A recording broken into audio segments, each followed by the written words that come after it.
Hola amigos, ¿cómo están? He hecho 17 pruebas entre la Mac Mini M1 y la Mac Mini M2 para comprobar cuál es la mejor opción. Te dejo un spoiler, la M2 destruye completamente a la M1 a nivel de GPU, pero bueno, hay otras cosas también a tener en cuenta. Vamos a ver los resultados y luego analizamos qué implica esta diferencia en la práctica. Para tener en cuenta, estos resultados aplican a las versiones de entrada de estas máquinas, que bueno, son procesador M1, 8 GB de RAM y 256 GB de almacenamiento. En este caso M2 y también 8 GB de RAM y 256 GB de almacenamiento de entrada. Así que mucha de la diferencia que vamos a ver tiene que ver de forma directa con la evolución generacional de pasar del M1 al M2. Muchos de estos resultados ya habíamos visto cuando comparamos la MacBook Pro M1 versus la MacBook Pro M2 que salió el año pasado. Bueno, estos resultados van a estar muy en línea. Pues bueno, una Mac Mini es muy similar en capacidad a una MacBook Pro. Bueno, sin el teclado, sin el trackpad, sin la pantalla y bueno, todo lo que tiene que ver con la MacBook Pro.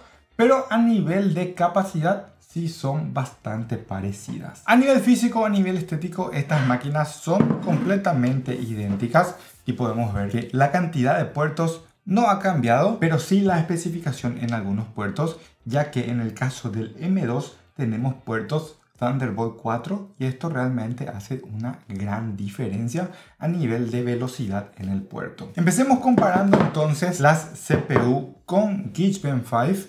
Acá las tengo desconectadas, pues ya ejecuté todas estas pruebas y vamos a ver cómo se comparan estos resultados. Ambas máquinas tienen 8 cores de CPU, 4 cores de eficiencia y 4 cores de performance, por lo que estamos comparando una diferencia generacional solamente. Así que Geekbench 5 CPU en single core, la M1 tiene 1748 puntos, la M2 1955 puntos. Esto da un porcentaje de mejora de 11.8% que está en los estándares de una mejora generacional. Cuando hablamos de multicore según Geekbench 5, 7665 puntos en la M1, 8517 puntos en la M2 y también muy cerquita 11.1% de mejora. Así que bueno, estamos por encima del 10% en mejora de CPU. Estos son puntajes en performance pico, así que vamos a ver cómo reaccionan cuando estas máquinas se calientan, pero realmente estas máquinas están muy vacías por dentro, solamente tiene una pequeña placa, tiene un buen sistema de enfriamiento, por lo que normalmente cuando estas máquinas se le esfuerzan y utilizan mucha de la performance que levanta la temperatura, este tiene poco efecto realmente. Y bueno, esto que estamos diciendo lo respalda Cinebench, que en single core el M1 1521 puntos y el M2 1649 puntos. Esto es un porcentaje de mejora del 8.4%. Fíjense, un poquitito menos de lo que nos dio con Geekbench 5. Bueno, porque esto es performance a lo largo del tiempo y no solamente performance pico. En multicore, 7725 puntos versus 8517 puntos en la M2. Esto da 10.2% de performance. Así que estos resultados bastante coherentes y bastante homogéneos. Entre 8.4 y 11.8% la mejora que tiene el M2 a nivel de CPU. En tareas donde la CPU es la parte más importante de la tarea, estas máquinas tienen la menor diferencia en performance entre estos dos. Por ejemplo, single core, que son normalmente tareas sencillas, básicas, de baja intensidad, como por ejemplo las que realiza el sistema operativo cuando abre apps, cuando mueve ventanas, cuando nos movemos en los settings. Todo eso se realiza con la single core y normalmente con los cores de eficiencia para usar la menor cantidad de potencia. Otra cosa que también utiliza mucho la single core es navegación web. Y aquí podemos ver, según la página de Speedometer, la M1 da un puntaje de 361 puntos versus la M2 un puntaje de 411 puntos, 13.8% de mejora entre la M1 y la M2,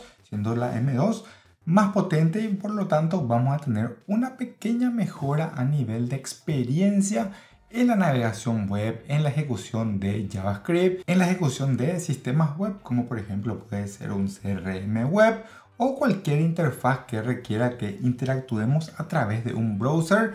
Por ejemplo, últimamente muy de moda streaming de gaming, así que estos puntajes de Speedometer cada vez van teniendo mucho más preponderancia en lo que tiene que ver con game streaming a través de internet. Entonces esto nos deja aproximadamente en los niveles que hemos hablado y en actividades de multicore que normalmente son apps profesionales, coding, arquitectura, analytics. Deberíamos ver también mejoras similares al single core en torno a los 10 y 11%. Así que a mi criterio una mejora generacional coherente, pero nada del otro mundo. Si te están gustando estas comparativas y te están sirviendo para decidir entre estas máquinas, te agradecería puedas dejar un like que realmente ayuda muchísimo al video y muchísimo al canal.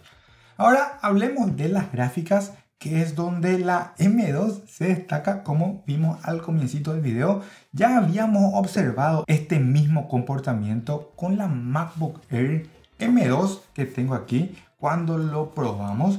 Pues bueno, aquí tenemos una doble mejora a nivel gráfico. Tenemos de 8 cores de GPU, pasamos a 10 cores de GPU, o sea, una mejora en la cantidad de cores.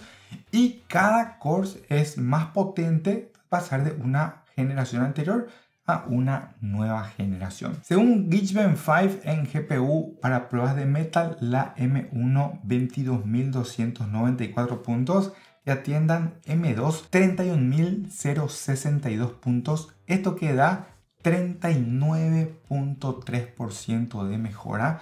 Si uno se dedica a hacer temas gráficos, la M2 es una mejora realmente muy importante. En pruebas de Geekbench 5 con OpenCL, esta diferencia aumenta 19.382, 27.570 para una mejora de 42.2%. Brutal y realmente algo impresionante. Como siempre dijimos, Geekbench 5 hace pruebas de performance pico. No todo el tiempo una máquina puede sostener la performance pico. Normalmente eso sube, baja a medida que el procesador se calienta y el sistema de ventilación lo enfría un poquitito y bueno, se mantiene en ese rango. ¿En qué además podemos notar esta diferencia en performance? Si vamos a ejecutar juegos, todavía el catálogo de juegos en Mac no es tan amplio, pero cada vez hay más. Si uno entra por ejemplo en Steam, podemos ver que hay varios juegos que ya son compatibles con macOS. Bueno, a medida que tengamos mejor performance gráfica, mejor se van a ejecutar esos juegos. En 3D Mark M1 5087 puntos, eso da 30 frames por segundo, decente para abajo podemos decir. En la M2 7012 puntos, esto da 42 frames por segundo. Bueno, aquí lo relevante es una mejora de 37.8%, muy en línea con lo que estamos viendo, pero todavía 42 frames por segundo para un juego, por ejemplo, shooter o algo de mucho movimiento. Vamos a sentir la velocidad lenta a nivel de refresco en la pantalla. A mi criterio aún no son máquinas que se puedan utilizar, digamos, de buena manera para jugar, pero interesante que por el precio tengamos estos performance. Ahora, cuando son tareas largas de renderizado, exportar fotos, hacer 3D o animación, por ejemplo, editar videos, estas toman su tiempo y por lo tanto la temperatura toma su lugar, a pesar de que, como ya dijimos, estas máquinas tienen muy buen sistema de enfriamiento. No cambia mucho la performance entre la máquina relajada y la máquina a la máxima temperatura, así que eso es una muy buena noticia al ir por la Mac Mini. ¿Dónde podemos ver esto? En 3D Mark cuando hacemos pruebas de estrés. Estas pruebas son pruebas que se ejecutan 20 veces seguidas y nos dan el mejor puntaje y el peor puntaje. En el caso del M1, 5094 puntos el mejor puntaje, 4933 puntos. Vemos que está bastante cerquita, eso quiere decir la temperatura no está haciendo efecto. La M2, 7012 puntos y 6983 puntos. De nuevo, muy cerquita de estos puntajes, o sea, no hay mucha variación. Pero sí, bueno, versus una generación a otra, 37.5% de mejora en lo que tiene que ver con gráficos a nivel de estrés en la M2. Seguimos en pruebas similares que también nos dan una performance muy orientada también un poco a gaming. En GFX Bench, la primera High Tier, 2722 puntos versus 3869 puntos. Esto es, atiendan, 42.1% de mejora. Para mí un salto brutal, realmente impresionante. Y la otra prueba que es GFX Bench, pero en 1440p, 5182 puntos versus 6980 puntos. Y aquí un poquitito de menor performance, pero igual una diferencia interesante de 34.6%. Si vemos un software similar, digamos, en la gama, pero orientado al diseño 3D, hay mucha gente que utiliza Blender, ya sea para animación, para diseño 3D, para arquitectura, y eternamente esto ha sido un dominio completo de la PC y de Windows, pero creo que en el mundo de Apple se está empezando a cortar la brecha. Estas máquinas no son de lo mejor para este tipo de tareas, pero sí hay una mejora de una generación a otra. En las pruebas de Monster de Blender, 64.8 versus 72.2, 11.4% de mejora.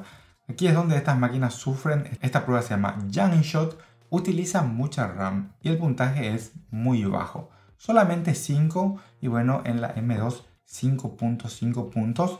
Hay una mejora de 10%, pero que estas máquinas saquen solamente 5 puntos en estas pruebas lo dejan muy por debajo, y tiene que ver con la cantidad de RAM.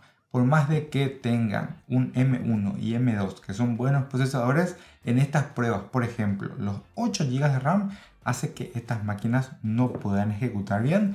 Así que mucho cuidado cuando elegimos estas máquinas dependiendo de lo que queremos hacer. Por ejemplo, 16 GB de RAM puede ser una mejor opción, y en algunos casos inclusive llevar a 512 GB puede ser una mejor opción que estas máquinas de entradas, que sí, bueno, por el precio son realmente muy atractivas. La tercera prueba de Blender se llama Classroom, 29.1 puntos versus 32.8 puntos, 12.7% de mejora. Así que una mejora natural de una generación a otra, un poco lejos de lo que recién vimos que podía hacer la GPU en las pruebas de 3D Mark y GFX Bench. Genial, hasta aquí llevamos 15 pruebas. En todas ha ganado la M2, en CPU por un margen de 10% y en GPU por un margen promedio de entre 30 y 40% inclusive.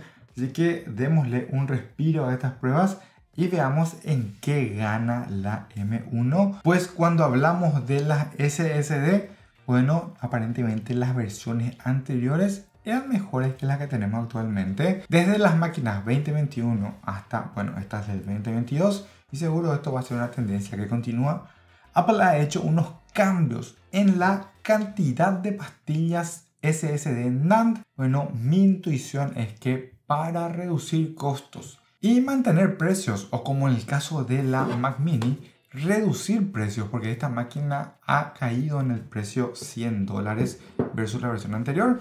Bueno, aquí vemos que Apple ha sacrificado velocidad de escritura y lectura en el SSD. Las pruebas de DeepSpeed en el M1 dieron 2047 MB por segundo, en el M2 1728 MB por segundo. Aquí la M1 es más rápida a nivel de escritura por un 18.4% y a nivel de lectura 2833 MB por segundo versus solo 1564 MB por segundo. Aquí la M1 es 81.1% más rápida que la M2. Está a un pelín de ser prácticamente el doble más rápida. Bueno, esto se puede llegar a sentir en el día a día cuando utilizamos toda la RAM disponible. De esta manera, cuando la RAM se llena, el sistema también escribe en la SSD para guardar información. Y cuando esta es más lenta, bueno, hace que la máquina sea menos instantánea en su respuesta cuando tiene que ir a buscar la información del SSD en vez de la RAM, porque bueno, no tenemos suficiente memoria. Mi recomendación sana para esta máquina M2, si uno está en busca de la Mac Mini, es ir con al menos 512 GB de almacenamiento para que no tengamos prácticamente ningún efecto a nivel de SSD. y por lo tanto en la performance de estas máquinas. Genial, antes de pasar a las conclusiones quisiera comentarte que todas estas pruebas llevan mucho tiempo y estas máquinas también lleva su esfuerzo comprarlas. A mí me encanta hacer estas pruebas y si realmente te parecen valiosas y quieres apoyar el canal, lo mejor que puedes hacer es suscribirte, ya que eso ayuda a que podamos seguir haciendo este tipo de pruebas y realmente significa un mundo para mí que te puedas suscribir. Entonces, ¿qué podemos concluir de todo lo que vimos? El gran salto de la M2 está en la capacidad gráfica, no solo por el 30 a 40% más de performance, sino que tenemos capacidades ProRes para la edición de video. Esto es algo que no tenemos en la M1. Si uno va a editar video en Premiere, en Final Cut Pro, tener ProRes y tener más codecs hace que la máquina necesite menos performance. Esta es un área donde realmente se nota la diferencia y vale la pena el cambio del M1 al M2 completamente. Ahora, para que pienses, esta máquina a mi criterio es el producto de Apple que en general me da más por menos cantidad de dinero. Ponete a pensar, cuesta la mitad que un iPhone, cuesta prácticamente como un iPad Air y realmente tenemos la misma capacidad de performance que una MacBook Pro M2 que está alrededor de $1.300. Yo elegiría esto si puedo trabajar en desktop. Le pongo un teclado, le pongo un mouse que elija y le pongo un buen monitor y realmente es una máquina espectacular. Yo no solo la recomiendo de punta a punta, es buenísima, sino que hasta daría un pasito más. Me parece que para muchas personas pueden ser una excelente adición al ecosistema que uno tiene con el iPhone, con el iPad o con otros productos Apple, ya que como una máquina principal o inclusive yo lo pensaría como una máquina secundaria. En el caso de que por ejemplo ya tenga una laptop, ¿por qué no podría tener una máquina que me ayude en algunas cosas a nivel de desktop y complementar estas experiencias? Realmente me parecen una muy buena opción por solamente $599. De ninguna manera es poco dinero, pero para lo que Apple nos acostumbra es una muy buena opción. Si quieres ver más detalles de lo que Apple acaba de lanzar, hay muchas máquinas, muchas comparativas y estoy seguro que este video que está aquí te va a interesar muchísimo. ¡Nos vemos! ¡Chao!